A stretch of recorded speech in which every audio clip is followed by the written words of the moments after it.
When your child is born, it's impossible to imagine that tiny, helpless baby could ever get tangled up in drugs. And in a lot of cases, there's no reason why it happens. But for so many parents, it becomes a source of guilt and shame, something they keep quiet. Tonight's WFAA original is a different kind of story. A mother hoping her son's struggle helps someone else. Here's News 8's Sonia Azad.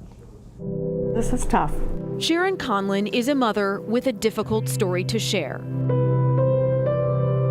No mother, no family wants to go through this. She wants to tell you about her son, Jeremy. He had the same dreams and hopes that everyone does. He wanted to go to a trade school and get a much better job, and he wanted to get married and have children. By the time he was 20, Jeremy was on combinations of Xanax and meth every day. His mom says it was his escape from life. Whether it be his pain, his discomfort, his money, his job, the drugs were just tugging on him and tugging on him. The drugs pulled Jeremy so low he developed an infection on his heart.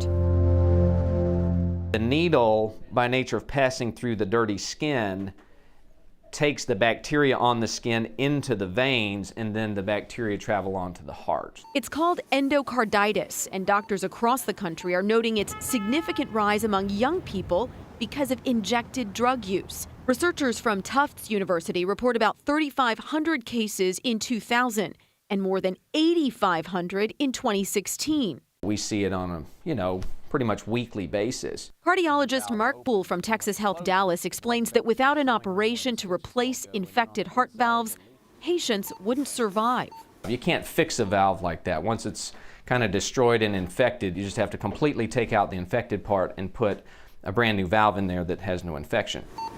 Surgeons replaced 2 of Jeremy's heart valves. A frank conversation must take place with the patient and the family to say you cannot ever go back to this drug abuse because you're at very high risk for infecting the new valve.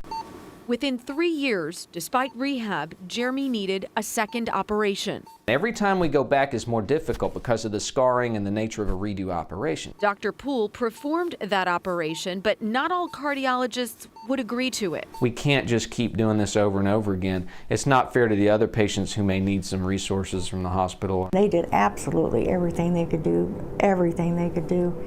but it just didn't help. Jeremy spent 15 days on life support, but never woke up. He was just 31. I miss his presence so much.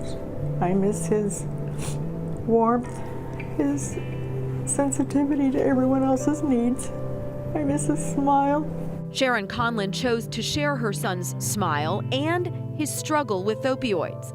Not just half his story. A lot of parents are just in total denial. They're embarrassed. They think it's embarrassing to have a child that has an addiction. She says her son's opioid addiction was an illness that requires attention from policymakers, support from the medical community, and love without judgment. Sonia Azad, Channel 8 News.